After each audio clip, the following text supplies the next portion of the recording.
Good evening, Rotorua. Tonight on City News. Rotorua District Council and CNI Iwi Holdings have signed a deed which will see an end to the spraying of treated wastewater in the Whakarewarewa forest. Locals turned out yesterday to hear about changes in our community from an information gathered in the 2013 census, and it's back to training for gold-winning local gymnast Damien Hewitt. Rotorua District Council and CNI Iwi Holdings have signed a deed which will see an end to the spraying of treated wastewater in the Whakarewarewa forest.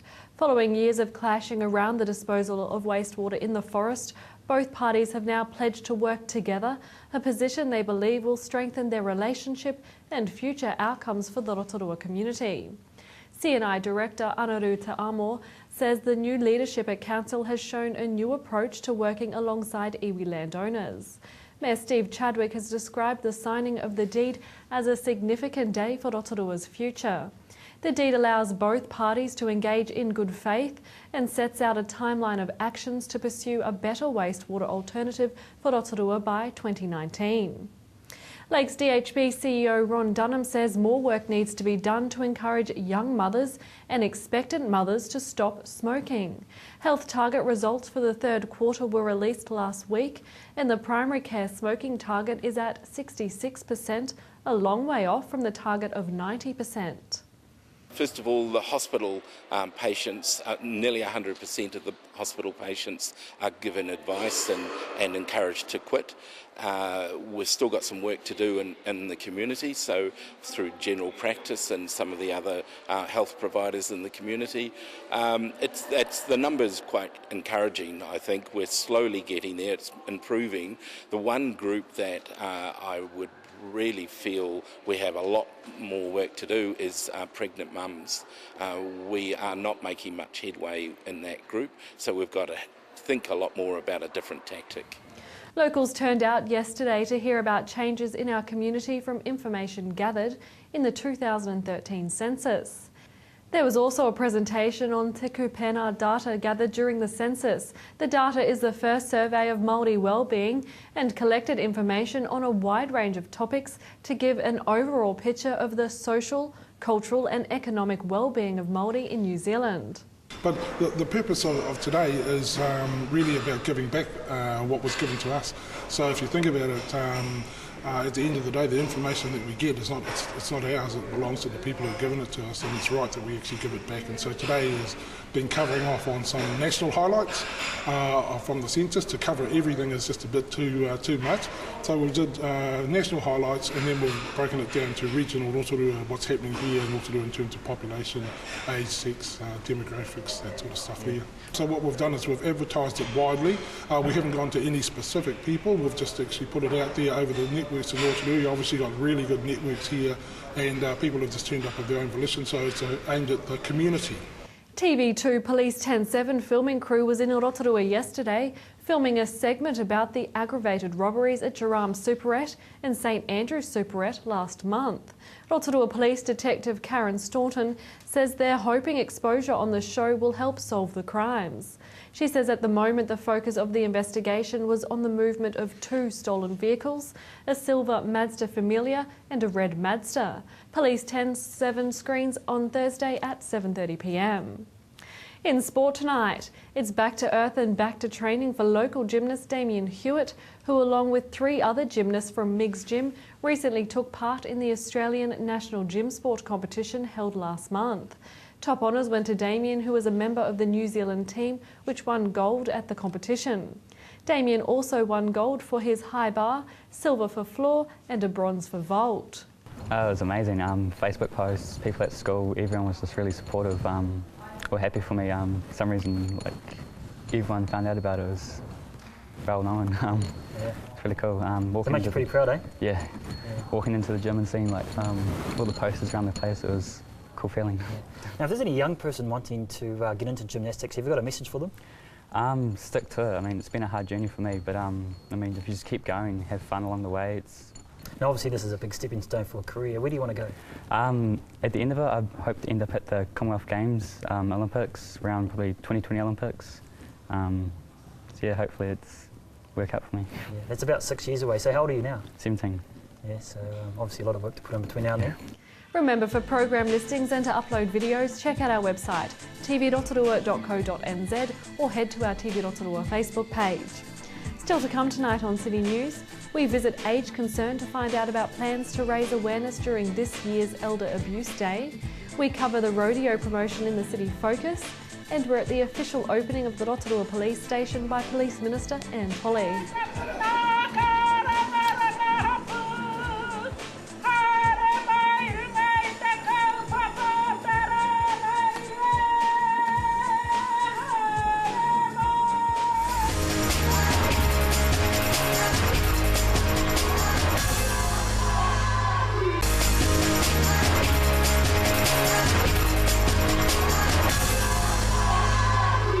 Well, we're down at the offices of Age Concern here in Rotorua, and it's going to be a very, very busy time for them today, but also coming up on the 15th of June at a national level, actually, and almost international too. I think we'll clarify that in a moment with Hilary Turler, who's the manager here at Age Concern Rotorua. The whole subject, and it's something which is very much dear to your heart and a concern, literally, if we can use that word, the whole aspect of elder abuse in our community, but also, I think it's bigger than that, it's international now. Yeah, it is. So exactly what's happening? All right. World Elder Abuse Awareness Day is held every year on the 15th of June, and that is to bring awareness to the plight of older people. And sadly, you know, we were hoping that our figures would go down, but they're increasing to where just this year alone we've had figures above what has been the average monthly figure. And the incidents are becoming more complex. So it's just to spotlight to our community what elder abuse is all about. It's really a matter of creating awareness, literally, Yes. isn't it? Now, in terms of the concerns that you have here, let's look at what we mean by elder abuse. People watching right now will probably be aware that the elderly in the community is a growing part of the population. It's inevitable. So we need to put something like the fence at the top of the cliff instead of the ambulance at the bottom, to coin a phrase. But it's very true, isn't it? It is. We always are the ambulance at the bottom. And sometimes, you know, even our best efforts are not going to turn that around. But this year, what Rotorua are going to do is do a seminar on the 14th of June, and that's going to be held at Parkside, Saturday morning, 10 o'clock. And it's all about elder safe, making sure our older people are respected and treated with dignity and kept safe. So when we talk about elder abuse, again, just for the people at home, what do we mean? It's not necessarily somebody breaking into someone's house and it's a home invasion type abuse of the elderly living on their own. It's actually broader than that. It is. And sadly to say, the biggest concerns that we have are financial abuse, and it's normally committed by somebody the victim knows. And it's often family situation. It is quite often family situation. And again, you know, I've raised this subject several times, that people do not understand the legalities of the enduring power of attorney. This is not a license to do raiding of a person's financial affairs or their assets. But sadly, it is. And often we're talking about the very same, the word is greed. Yeah. Unfortunately, even as you say, even among family members, that is an amazing form of abuse in terms of what it can involve. But there's obviously legalities that people need to know about. There are, and unfortunately, the people that are being abused are very reluctant to report this. And why is that, though? They just don't want to rock the boat, sort of thing? Or? Well, firstly, it's a family member. Second, it's because they feel that if they do rock that boat, they're going to be isolated, ignored, rejected. And for an old person who's already limited in their ability to get around, that's a scary subject, very scary subject. But I've just learned recently that one of the members on our Elder Abuse and Neglect Advisory Panel is an attorney, and he can possibly give me some support without having to go around via the police, because the minute the police come up, the doors are closing. One of the things that's a positive, I guess, is the fact that earlier on, I think about a month and a half ago, the government announced about $170,000 to be inputted to counter elder abuse, both here in Rotorua and, interestingly, Kawarau. That must have been a bit of something to warm your heart a little bit. Yes, it was, because we first learned about that is when my president and I went down to our AGM in Wellington, and Joe Goodhue was there, and she announced it, and I almost fell off my chair, because in the 2 years that I've been here, everything we've done, we've had to go and look for our own funding. And funding is always an issue, isn't it? It is an issue. And nowadays we've got to be so careful, because the criteria for funding is becoming stricter. You can't just say, oh, I need a new desk, and put it out to fund it. They're going to say no. Maybe it's also, though, at a government level and right through, that we are, in fact, becoming more aware of elder abuse as a major problem in our community. I think so, because our national office and Great Power do a lot of work with the government on, how older people are treated. And sadly, I wish we could say, well, look, we're going to stamp it out, but that's not going to happen. Sure. Yeah. You guys do a wonderful job here at Age Concern, and I know you're tapped into a national network, and hopefully that helps too, the more networking that you do. So just running through that, it's a Parkside event. It's at the Parkside Centre, 10 o'clock on the 14th. 10 o'clock. Anybody's invited? Anybody's invited. It's a free seminar. Come along and join us for morning tea, and come and listen to some people that have got a handle on various aspects of elder abuse, keeping safe, legal documents. So, yeah. The whole package. The whole package, yes. Thank you for your time, and Thank we you. do encourage you, if you have a member of the family who is in the elderly bracket, as it were, there's a lot of things that people need to know, as Hilary has alluded to. So the Parkside Centre here in Rotorua, 10 o'clock on the 14th, that's a Saturday, I think. So see if you can get there and maybe come away a little bit more informed.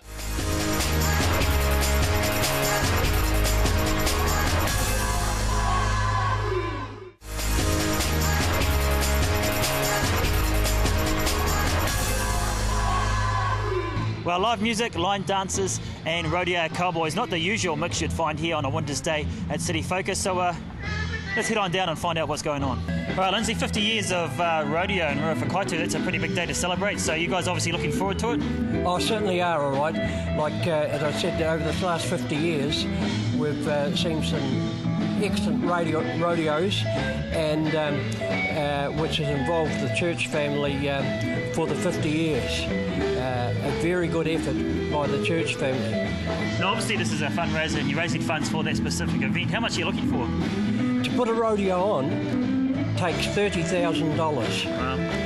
I'm not saying we're looking for 30,000, but if we can get something in that vicinity or close to it, would be very good. Now, is this an annual event that you guys hold? It's an annual event, yes, always held round about Christmas time, and 26th of December this year. Yeah. Now, what sort of numbers do you usually get out there? Because we're off Kaito, it's out in the sticks, it's half an hour, 40 minutes from Rotorua. Do you get a good crowd? The crowds that have been there have been between about 3,500 and 4,500. But last year, through a problem, the rodeo wasn't held, right? So this is why we want to make a real major effort this year. And obviously, like you said, the church family, huge legacy here in Rotorua and Ruafakaitu. Obviously, you can't run it without these guys, and especially with old Clary there and his hand-eating horse. Yes, well, you can appreciate that they've been part of the scene for a long time, and but we are in the background as far as committee is concerned to make sure the rodeo is successful. But the church family are major participants in the rodeo. This is fantastic too, because there's a lot of residents of Rotorua come down to support you guys, but you also got the Rotorua Māori line dancers. They're obviously always a good hoot to have along. Oh, absolutely. Like, just a little bit of variation goes a long way. So, as I said, it's appreciated they're coming along too. Right? Yeah, good stuff, Lindsay. Well, you're doing a good job. Appreciate your time. Thanks, mate. All right, Clary, it's not very often we see a horse here in City Focus, but obviously you guys are here for a good reason. Yeah, mate. here to promote our 50th anniversary for the Ruwhakauri Rodeo Club. Just doing a bit of a, I know not many people would see a horse in town, so I thought it'd be appropriate to bring one in for the time being, but he's been mucking around. He's, got to get used to a few things. So. All right, Clary, the big day, 26th of December, Boxing Day. What sort of things are going to be out at the rodeo? Well, there's going to be some lovely ladies on fast horses and kids. There's going to be some of New Zealand's finest and top New Zealand cowboys on show, as well as the top the top broncs and bulls from all around. So she's going to be a top-notch day, mate. And there's refreshments and so forth. So she's all go. What is it about rodeo that people love so much? Obviously, well, it's not horses biting your hand. Yeah, nah. I think you're only human, and humans like to see a bit of blood. They don't like seeing it coming from the animal, but they don't mind seeing it coming from the fella. You know what I mean? It's like it's just it's, as you know, it's not a it's a pretty hard sport. So you sort of take the good with the bad, but we just try and have a good time and get things done and keep your mana and honour intact, and you should be right. Have you fallen off many times, Clary? Oh, heaps. Part of mate. the job, is it?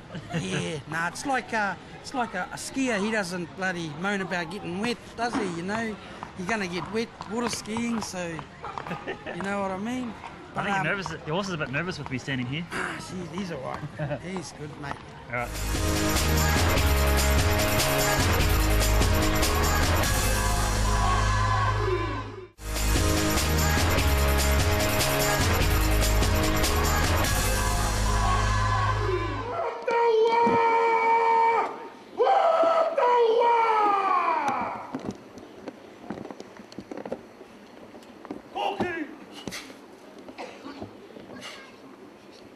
Stop!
Steve, can you tell me about how important this day is for Rotorua?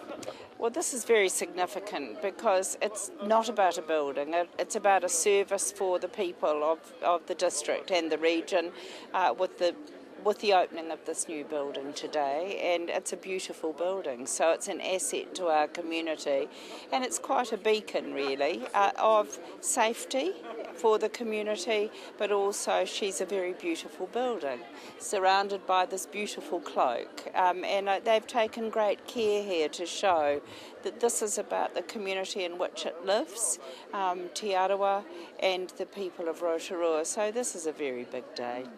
And the community is invited to the first ever National Police Open Day. Take a look around our news station on Saturday starting at 11 a.m. If you'd like to watch the show again or to catch up on City News, visit our website tvrotorua.co.nz. Thanks for watching tonight. From all the team here at City News, Ko Maria.